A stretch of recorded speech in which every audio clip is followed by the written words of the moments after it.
এটা খুব ইম্পর্টেন্ট একটা ভিডিও এবং চেষ্টা করবেন ভিডিওটা পুরো দেখতে। কারো না কারো এরকম একটা ভিডিও বানানো উচিত, এই কারণে আমিই বানাচ্ছি। দেখেন, আপনি এই ভিডিওটায় যে ভিডিওটা আপনি এখন দেখতেছেন, এই ভিডিওটা দেখা শুরু করেছেন এর দুইটা কারণ আছে। এক নাম্বার কারণ হলো আপনি খালিদ ফারহান এই চ্যানেলটা পছন্দ করেন এবং এই চ্যানেল থেকে যাই পাবলিশ হয় আপনার মোটামুটি একটা অ্যাবস্ট্রাক্ট ধারণা আছে যে কী ধরনের কন্টেন্ট এই চ্যানেল থেকে পাবলিশ হয়, এবং এই চ্যানেল থেকে মোটামুটি যাই পাবলিশ হয় আপনি ওইটা ক্লিক করেন। এটা এক নাম্বার কারণ। এবং সেকেন্ড কারণ হলো এই ভিডিওর টাইটেল এবং এই ভিডিওর থাম্বনেইল। থাম্বনেইল হলো ইউটিউবে যে ইমেজটা দেখা যায়, তাই না? এই টাইটেল এবং থাম্বনেইলে কিছু কথা লেখা ছিল, যে কথাগুলো লেখা থাকার কারণে আপনার ইউটিউবে যখন আপনি আসছেন, আপনি যখন ইউটিউবে ঢুকছেন আজকে, আপনার তো উদ্দেশ্য ছিল না যে আমি আজকে খালিদ ফারহানের একটা ভিডিও দেখবো, এটা আপনার উদ্দেশ্য ছিল না। আপনি র্যান্ডমলি ইউটিউব স্ক্রল করতেছিলেন, কিন্তু আমার এই ভিডিওতে টাইটেলে কিছু কথা লেখা ছিল এবং থাম্বনেইলে কিছু কথা লেখা ছিল, যেই কথাগুলোর কারণে আপনার এই ভিডিওটা ক্লিক করতে ইচ্ছা করছে। ঠিক আছে, এই দুইটা কারণেই মূলত মানুষ ইউটিউবে আসে, বা ইন জেনারেল সোশ্যাল মিডিয়ার থেকে নিজেদের ওয়েবসাইটে ট্রাফিক ডাইভারশনও অনেকটা এই থিওরি মেইনটেইন করেই হয়। এবং এখানেই সমস্যাটা। আমাদের মধ্যে অনেকেই জানে যে একটা টাইটেলে বা একটা থাম্বনেইলে যখন ডলারের কথা থাকে, যখন টাকার কথা থাকে, তখন ওই টাইটেল বা ওই থাম্বনেইলে ক্লিক বেশি পড়ে। 20 বছর বয়সে একটা ছেলে মাসে আয় করেছে 7 লাখ টাকা, ঘরে বসে কিছু না জেনে আয় করুন 1 কোটি টাকা, ফ্রিল্যান্সিং করে মাসে আয় করুন $10,000। এই ধরনের জিনিসপত্র যখন আমরা টাইটেলে দেই বা যখন আমরা থাম্বনেইলে দেই, তখন ওগুলায় ক্লিক আমার নর্মাল ভিডিওর থেকে বেশি পড়ে। এটা একদম ধ্রুব সত্য। আপনি আমাদের চ্যানেলে, এই ইউটিউব চ্যানেলের ভিতরে যে ভিডিওগুলো আছে, আপনি চ্যানেলে যে ঘেটে দেখতে পারেন যে যেগুলো টাইটেলে বা থাম্বনেইলে ডলারের সংখ্যা আছে বা টাকার কথাবার্তা বলা আছে, সেগুলাই কি পরিমাণ ভিউ হয়েছে ভার্সেস অন্যগুলাই কি পরিমাণ ভিউ হয়। এখন আমাদের চ্যানেলের ভালো ব্যাপার হলো আমাদের টাইটেল থাম্বনেইলে ওরকম কথাবার্তা থাকলেও ভিডিওগুলো ভালো হয়। ভিডিওর মধ্যে আমরা কখনোই কাউকে বুঝ দেওয়ার চেষ্টা করি না, কখনোই কাউকে ভ্রান্ত কিছু বোঝানোর চেষ্টা করি না, বাট সবাই তো এরকম না, তাই না? অনেকেই এই ব্যাপারটা জানে যে আমি যদি ইউটিউবের টাইটেলে এই কথা লিখি বা থাম্বনেইলে কথা লিখি, তাহলে আমার ভিডিওতে ক্লিক অনেক বেশি পড়বে। এবং ক্লিক মানে কিন্তু টাকা, কারণ আপনি যখন ক্লিক করে একটা ভিডিওতে যান, তখন ওই ভিডিও আপনি যখন দেখেন এবং ওই ভিডিওর মাঝখানে আগে পরে যখন অ্যাড আসে, তখন সেই অ্যাডের থেকে ইউটিউব যে টাকা পায়, সেই টাকার একটা অংশ ইউটিউব চ্যানেলের মালিকের সাথে শেয়ার করে 45%। সো ওই চ্যানেলের মালিকগুলা ইনসেন্টিভাইজড হয়ে যায় এই ধরনের জিনিসপত্র আরো বেশি করার জন্য, কারণ ওইটা তাদের রুটি রুজির ব্যাপার হয়ে যায়, তাই না? তারা দেখে যে অন্য যেগুলো আমি করতেছি ওগুলো আমার তেমন কোনো ইনকাম হচ্ছে না, কিন্তু যখনই আমি এই টুইকটা করি, যখনই আমি 20 বছর বয়সে 7 লাখ টাকা এই ধরনের কথাবার্তা বলার চেষ্টা করি, তখনই আমার চ্যানেলের স্পাইক হয়, তখনই আমার ইনকাম বেড়ে যায়। এবং ওই ইনকাম বাড়ার ব্যাপারটা কিন্তু কন্টেজিয়াস।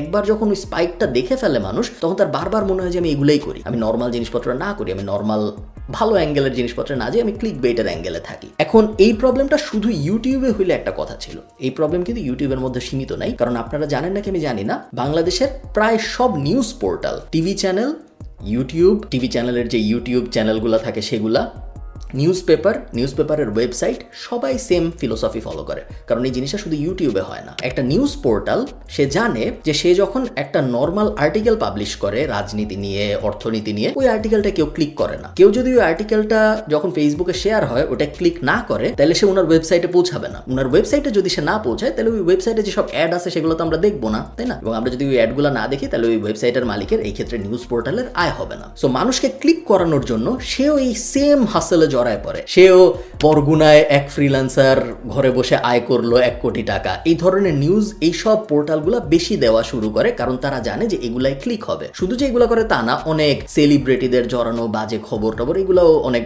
পাবলিশ হওয়া শুরু হয়, কারণ এগুলাও ক্লিক হয়। এই কারণে আপনারা দেখবেন গত 2-3 বছরে বাংলাদেশের নিউজ ইন্ডাস্ট্রিতে বোথ প্রিন্ট মিডিয়া এবং টিভি মিডিয়ার যে ইউটিউব চ্যানেলগুলো আছে, জঘন্য সব চ্যানেলের কাজকর্ম আপনারা দেখবেন। সেলিব্রিটিদের নিয়ে বাজে বাজে টাইটেল, থাম্বনেইল, টাকার অঙ্ক নিয়ে বাজে বাজে ইঙ্গিতপূর্ণ টাইটেল, থাম্বনেইল, এসব করার কারণই হলো ক্লিক পাওয়া। কারণ ক্লিক পাইলেই তাদের প্ল্যাটফর্মে, তাদের ইউটিউব চ্যানেলে, তাদের ওই ভিডিওতে, তাদের ওই ওয়েবসাইটে মানুষ পৌঁছাবে এবং তখনই তারা আয় করতে পারবে। সো তাদের ইনসেন্টিভটাই হইলো কিভাবে আমি সবচেয়ে বেশি সংখ্যক ক্লিক পাইতে পারি। এখন সমস্যাটা হলো আপনার অ্যাজ আ ভিউয়ার এইটা বুঝতে পারতে হবে যে এই ইনফরমেশনগুলো অনেকাংশেই সত্য, বাট স্টিল এটা আপনার জন্য অ্যাপ্লিকেবল না। আমি একটু ব্যাখ্যা করি, তাহলে আপনার এই ভিডিওটা একটু বোরিং, বাট আমি চাই আপনার এই ভিডিওটা পুরোটা দেখেন। আমি সব ভিডিওতে এই কথা বলি না, আপনারা জানেন, কারণ আমি আপনাদের একটা জিনিস বুঝাইতে চাইতেছি।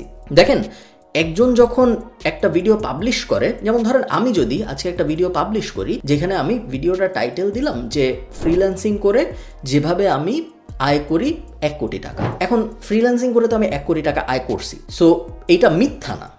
But it is highly unlikely যে কেউ ফ্রিল্যান্সিং করে 1 কোটি টাকা আয় করতে পারবে। জিনিসটা ফ্রিল্যান্সিং দিয়ে বোঝাটা একটু টাফ।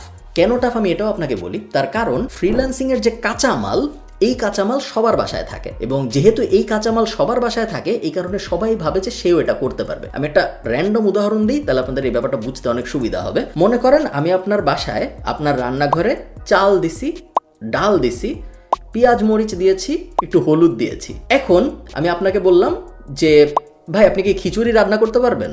আপনি অবশ্যই আমাকে বলবেন যে হ্যাঁ আমি খিচুড়ি রান্না করতে পারবো, কারণ খিচুড়ি রান্না করার জন্য যে কাঁচামাল, চাল ডাল তেল পেঁয়াজ মরিচ, এগুলো সব আপনার বাসায় আছে। এখন জিনিসটা একটু উল্টাভাবে চিন্তা করেন আপনি আমার সাথে, জিনিসটা একটু মনোযোগ দিয়ে চিন্তা করলে আপনি বুঝতে পারবেন যে আমি কোন দিকে যাচ্ছি।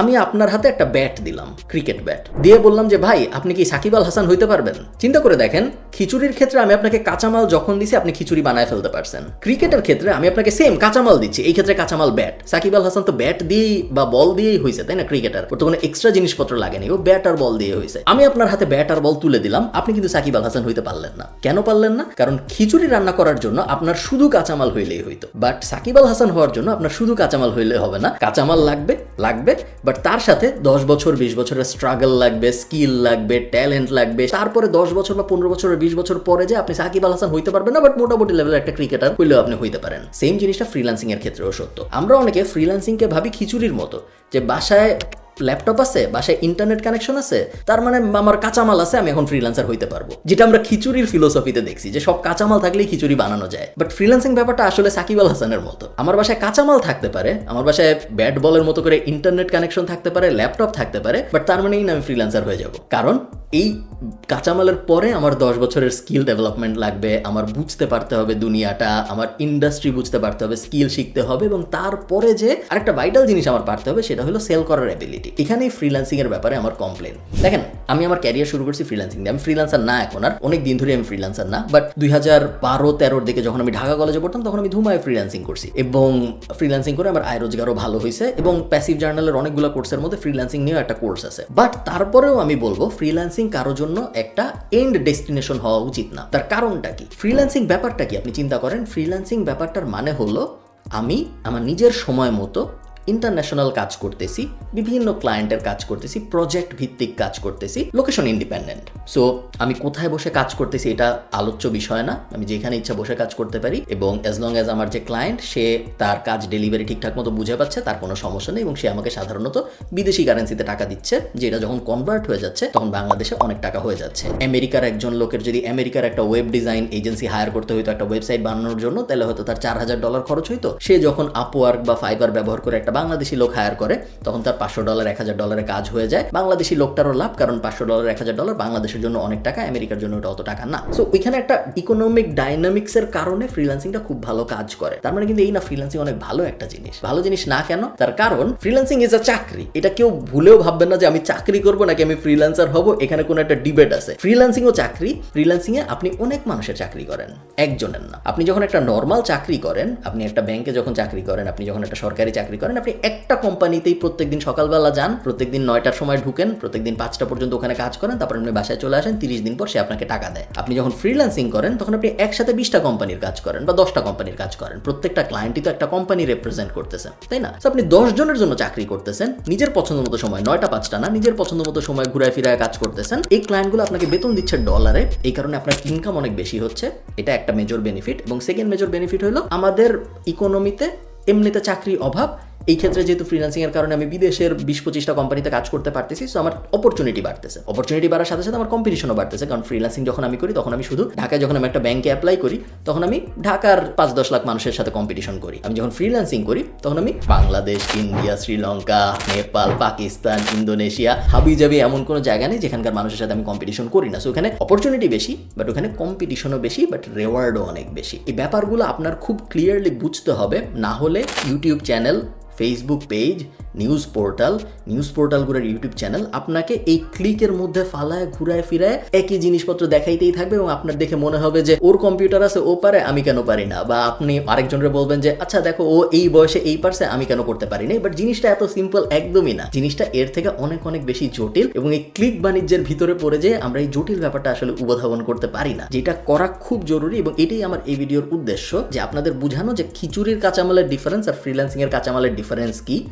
1 2 নাম্বার, এই চটকদার টাইটেল দেখে, আবারও বলি টাইটেলগুলো কিন্তু মিথ্যা না, আমি খুব ক্লিয়ারলি জানি মিথ্যা না, কারণ আমাদের স্টুডেন্টরা করে, আমি নিজে করছি, ফ্রিল্যান্সিং করে মানুষের জীবন বদলায় গেছে, গাড়ি বাড়ি কিনছে, এরকম অনেক মানুষ আছে। বাট তার মানে এই না যে আপনিও করতে পারবেন, কারণ আপনার কাছে কাঁচামাল আছে, আপনি পারতেও পারেন, আবার আপনি নাও পারতে পারেন। এখন একটা ভিডিও দেখে, ভিডিওগুলো যখন ওই মানুষ পাবলিশ করতেছে তখন তার উদ্দেশ্য আপনাকে ক্লিক করানো, আপনাকে যত বেশি ওই ভিডিওটা দেখানো যায় তত বেশি পরিমাণ দেখানো, কারণ আপনার ডিউরেশন যত বেশি হবে আপনি ওই লোককে তত বেশি অ্যাড দেখবেন এবং তার ইনকামের পোটেনশিয়াল বাড়বে। না, আরেকটা ছোট্ট ব্যাপার আছে, ভিডিওটা অনেক বেশি থিওরিটিক্যাল, বাট আরেকটা ছোট্ট ব্যাপার বলে আমি শেষ করে দিব। আপনি যখন একটা ভিডিও দেখেন অনেকখানি, তখন ইউটিউব যে কাজটা করে, ইউটিউব তো একটা অ্যালগোরিদম, তাই না? ইউটিউব তো আর কোনো মানুষ না। ইউটিউব ফেসবুক যে কাজটা করে সেটা হলো, সে ভাবে যে এই লোকটা এই ভিডিওটার এতখানি দেখছে, তার মানে এই ভিডিওটা মনে হয় অনেক ভালো কিছু, এই কারণেই এই লোকটা এতখানি দেখছে ভিডিওটা। ভিডিওটা যদি খারাপ হইতো তাহলে 10 মিনিটের ভিডিও সে যদি 10 সেকেন্ড দেখে চলে যেত, তাহলে মনে হয় ভিডিওটা তো ভালো না,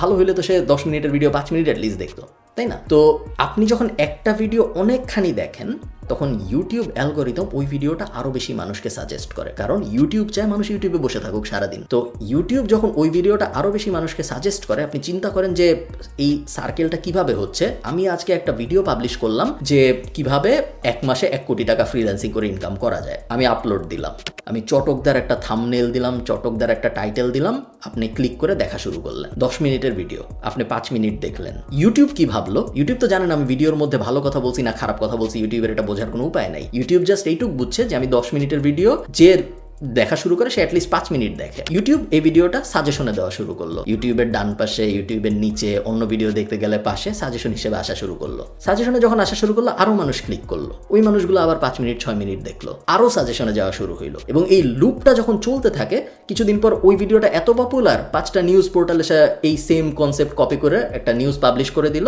যে দিনাজপুরে মানুষের জীবন পরিবর্তন হয়ে যাচ্ছে ফ্রিল্যান্সিং করে। 2 মাস পরে 3 মাস পরে যে সাধারণ একটা মানুষ যখন অনলাইনে যাবে, ফ্রিল্যান্সিং লিখে সার্চ দিবে, তার মনে হবে এর থেকে সহজ জিনিস দুনিয়া আর কিছু নাই, ফ্রিল্যান্সিং মানেই টাকা আর টাকা, কোটি কোটি মানুষ জন্মের থেকে একটু বড় হয়ে ফ্রিল্যান্সিং করতেছে এবং কোটি কোটি টাকা ইনকাম করতেছে, তার পুরো এই যে ধারণাটাই তার ব্রোকেন হয়ে যাবে। সে আর কখনো বুঝতেই পারবে না যে ফ্রিল্যান্সিং ব্যাপারটা আসলে কি, স্ট্রাগলগুলো কি, কষ্টটা কি, স্কিল ব্যাপারটা আসলে কি শিখতে হবে না শিখতে হবে। তার মাথাটা সারাউন্ড করবে টাকা দিয়ে, এবং এই ব্যাপারটা খুব খারাপ, কারণ একবার যখন ওই মাইন্ড শিফটটা নষ্ট হয়ে যাবে, ওটা ঠিক করা যায় না, এবং তারপর সে হয়তো কিছুদিন চেষ্টা করবে, কিছুদিন পারবে না, তার রেজাল্ট ওইভাবে আসবে না, এবং তারপর তার মনে হবে যে পুরো ব্যাপারটাই হয়তো একটা স্ক্যাম ছিল, ফ্রিল্যান্সিং বলে আসলে হয়তো কিছু নাই, বা আসলে হয়তো কিছু হয় না, এবং ওইটার সুযোগ আবার নেয় অনেক কোচিং টাইপ জায়গা। তারা যখন দেখে যে এই ব্যাপারটা এত পপুলার, ফ্রিল্যান্সিং লিখে কিছু করলেই ফ্রিল্যান্সিং এ এত আগ্রহ মানুষের, তখন তারা পোস্টার ছাপায় দেয়ালে যায় যে ফ্রিল্যান্সিং করে 30 দিনের মধ্যে আপনি হয়ে যাবেন বড় লোক, ফ্রিল্যান্সিং করে 6 মাসের মধ্যে আপনি হয়ে যাবেন কোটিপতি, কোচিং বাণিজ্য হ্যান ত্যান হাবিজাবি। তো সাব ব্রাঞ্চে ওইটার অ্যাঙ্গেলে ইন্ডাস্ট্রিটা খারাপভাবে আরো বড় হইতে থাকে, এবং এই জিনিস বাংলাদেশে হচ্ছে